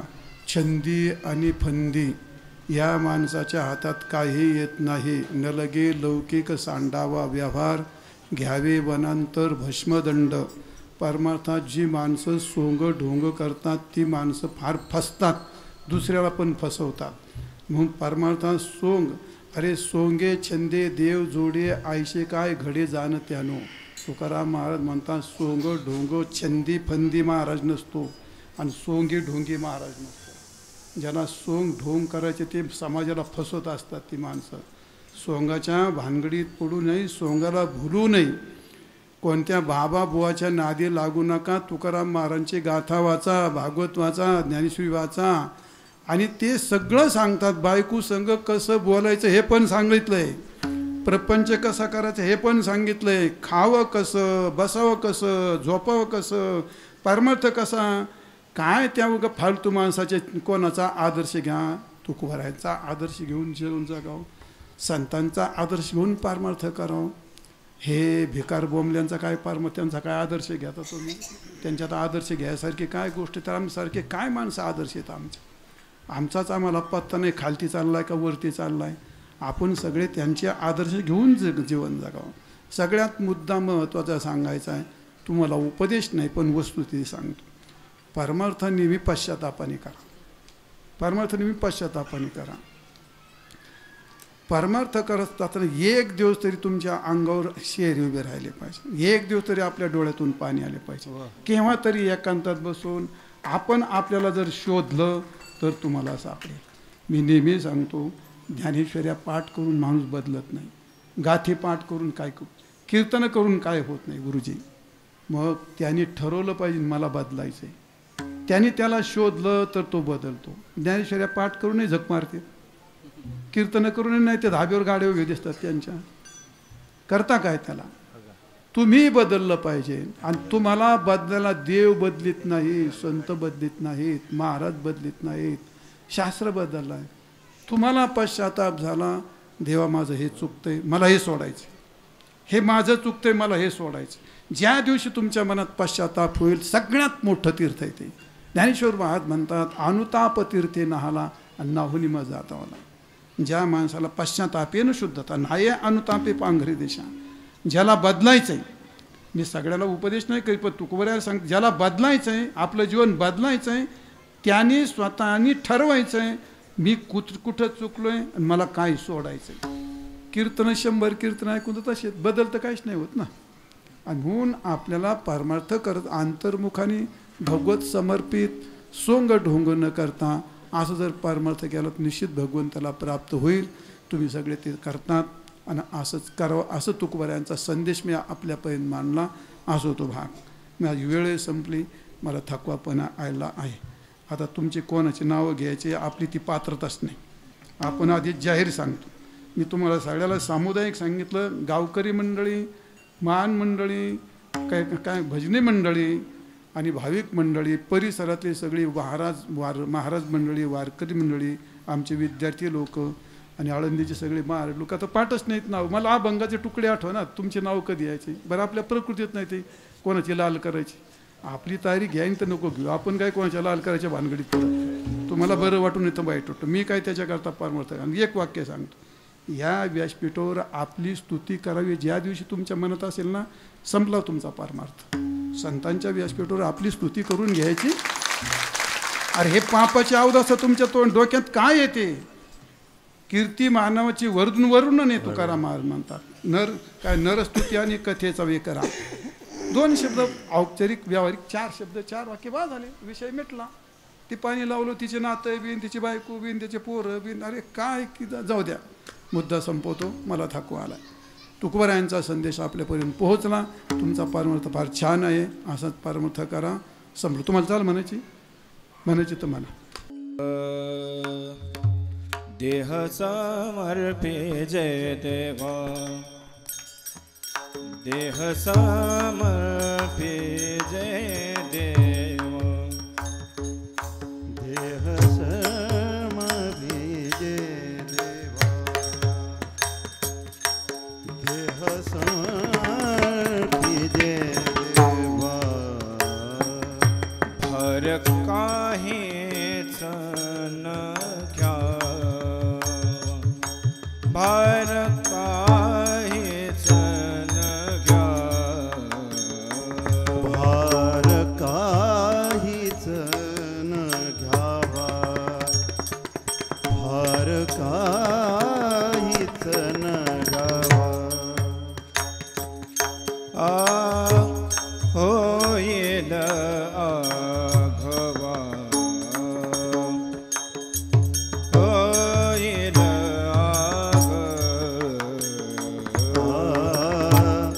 होईल आघवा, होईल आघवा. तुका म्हणे आनंद, तुका म्हणे आनंद, तुका म्हणे आनंद, तुका म्हणे आनंद. युक्त आहार विहार, युक्त आहार विहार. तुका म्हणे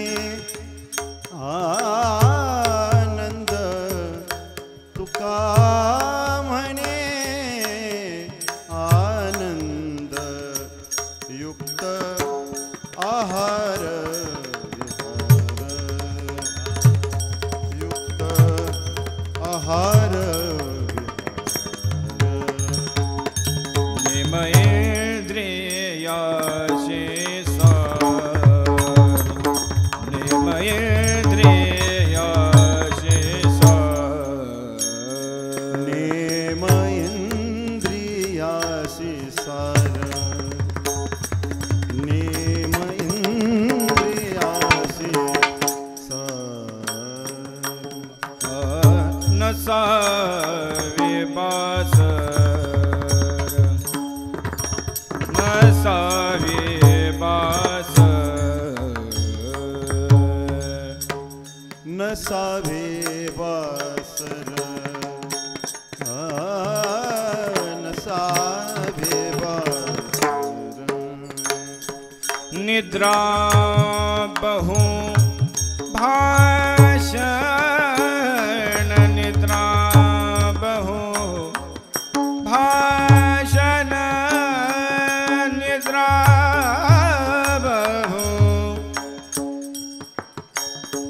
निद्रा बहु भाषण भाषण निद्रा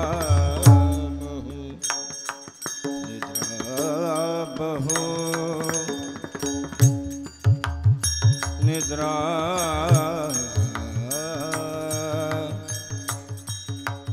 निद्रा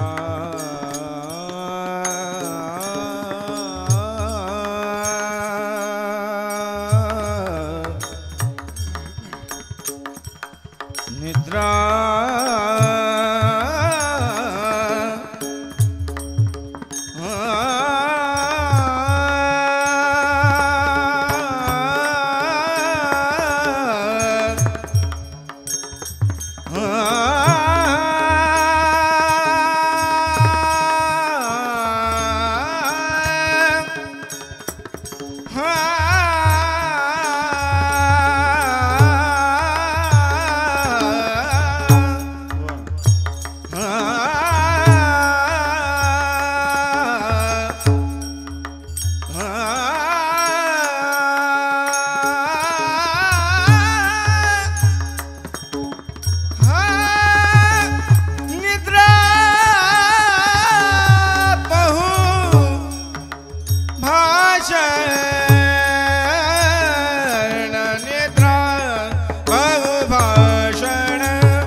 बहु भाषण निद्रा बहु भाषण युक्त आहार विहार युक्त आहार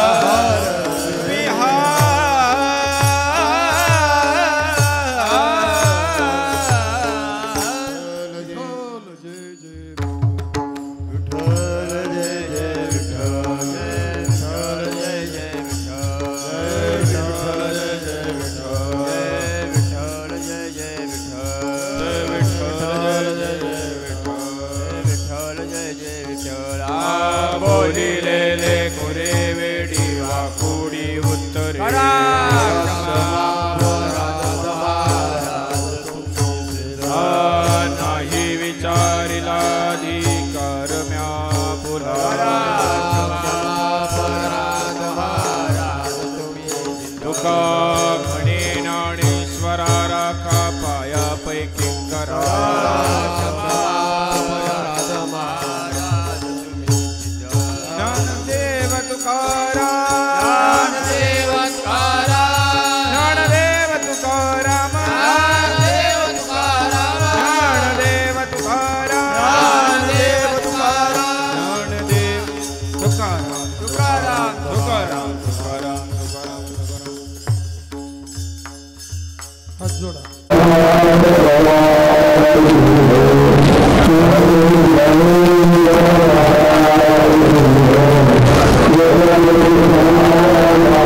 आपण सर्वजण पाहून झालो तेवढंच मी पांडुरंगाच्या चरणी माझ्या ठिकाणी नतमस्तक होऊन सांगतो.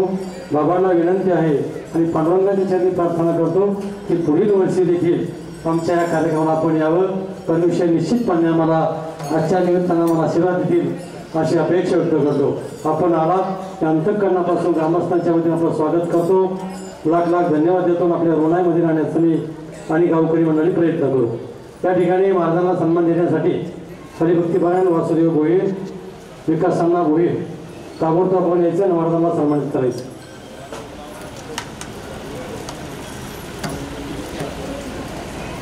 आजच्या या मंदिराच्या जीर्णोद्धारासाठी ज्यांनी चांगल्या स्वरूपामध्ये आपल्या सर्वांनी मदत केलेली पुणे शहराचे उद्योजक आदरणीय आमचे सन्मित्र खराडे साहेब आपल्या ठिकाणी ग्रामस्थांच्या छोटासा सन्मान होत आहे. विनंती आपण सन्मान घेण्यासाठी पुढे यावं.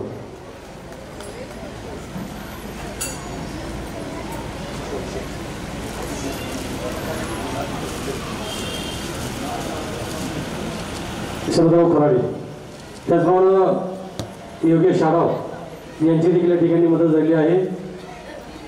खराडे साहेबांना सन्मान देण्यासाठी ग्रामपंचायत सदस्य देवीदास सावंत आणि माऊली महाराजसाठी आपण या.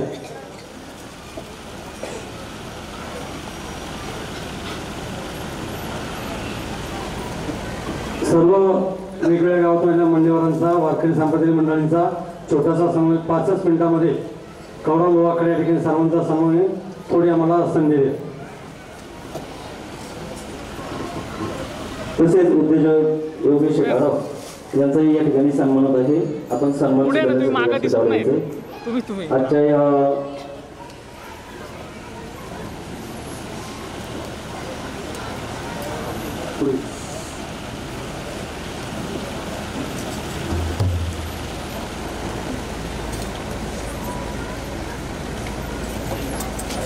हरिभक्तपरायण ओंकार महाराज दुरे शास्त्री यांच्या शुभ हस्ते योगेश आढाव यांनी आपल्या मंदिरासाठी भरघोस देणगी दिली त्याबद्दल त्यांचा ग्रामस्थांच्या वतीने सन्मान होते. पुढील सन्मान महाराष्ट्र भूषण सन्माननीय महेश्वर महाराज डोगरे गुरुजी यांचा या ठिकाणी सन्मान होत आहे. गुरुजींना विनंती आपण सन्मान स्वीकारायचा आहे. सन्मान देण्यासाठी हरिभक्तपरायण उद्योजक अमृता हिंगले आणि हरिभक्तपरायण उद्धव भोईर आपणास विनंती आपण या.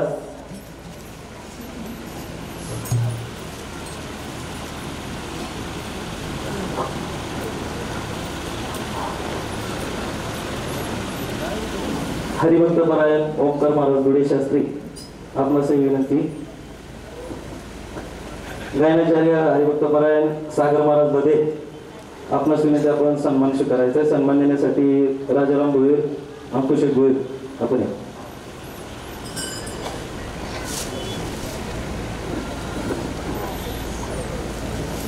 पुढील सन्मान हरिभक्तपरायण सचिन महाराज बडगे आपणास विनंती आपण सन्मान स्वीकारायचा आहे.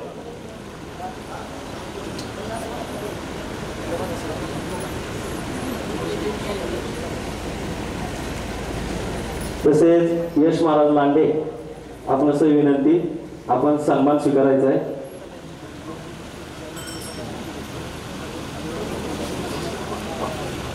देण्याकरता महादेव पारखी कैलास महाराज भोईर आपण या.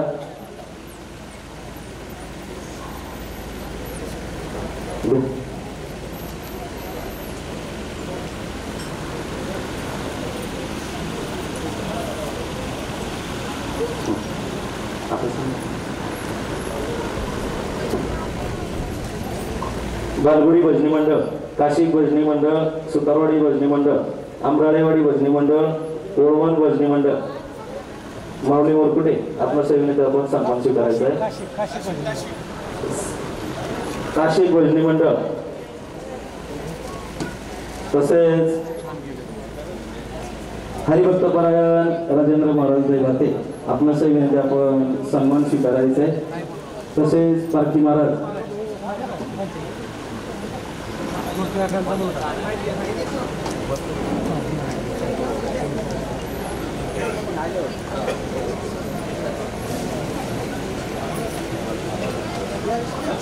हरिभक्तपरायण नवनाथ महाराज माजिरे, हरिभक्तपरायण तात्याबा बोरकर महाराज, तसेच स्वप्नील महाराज तापकीर. आपणास विनंती आपण सन्मान स्वीकारायचा आहे. शिवाजीदादा आगवणे आपणास विनंती आपण सन्मान स्वीकारण्यासाठी या ठिकाणी यायचे. आलेल्या सर्व पाहुणे मंडळी ग्रामस्थांना विनंती आहे भोजन केल्याशिवाय कोणीही जाऊ नये. खाली मंडपामध्ये भोजनाची व्यवस्था केलेली आहे. सर्वांना विनंती आहे आपण भोजन केल्याशिवाय कोणीही जाऊ नये. हरिभक्तपरायण नवनाथ महाराज माजिरे आपणास विनंती आपण सन्मान स्वीकारायचा आहे. उद्योजक संदीप गवारे आपणास विनंती आपण सन्मान स्वीकारायचा आहे.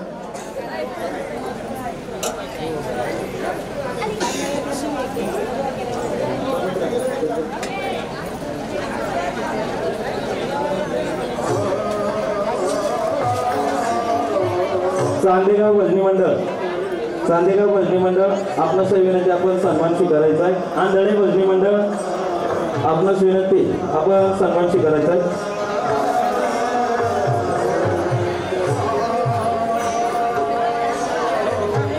तसेच मोरेमाल आपणास विनंती आपण त्यांना सन्मानित करायचं आहे.